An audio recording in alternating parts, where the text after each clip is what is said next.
ঈদের আগে সামাজিক যোগাযোগ মাধ্যমে ছড়িয়ে পড়ে ছোট পর্দার অভিনেতা জোবানের কিছু গানের ক্লিপ। সেই ভিডিওকে কেন্দ্র করে শুরু হয় ব্যাপক ট্রলের শিকার। সিএমবির ইউটিউব চ্যানেলে মুক্তি পায় এই নাটকটি। এরপরেই রীতিমতো ঝড় তুলেছে জোবানের আশিকি। মাত্র 2 দিনে নাটকটির ভিউর সংখ্যা 50 লাখ ছাড়িয়েছে। প্রিয় দর্শক, আপনি জোবানের ফ্যান হয়ে থাকলে অবশ্যই ভিডিওতে লাইক দিয়ে চ্যানেলটি সাবস্ক্রাইব। নাটকের গানে ওভার অ্যাক্টিং করে গান গাইতে দেখা গিয়েছিল জোবানকে। এরপর শুরু হয় তুমুল আলোচনা সমালোচনা নেটপাড়ায়।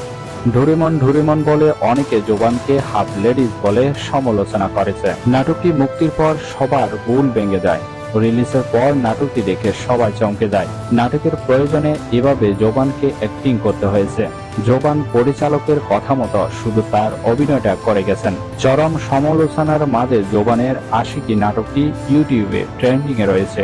যাই হোক, আশিকি নাটকটি কার কেমন লেগেছে অবশ্যই কমেন্ট বক্সে জানাতে ভুলবেন না। ততক্ষণে ভালো থাকবেন, সুস্থ থাকবেন। আবারও দেখা হবে নতুন কোনো ভিডিওতে। ধন্যবাদ।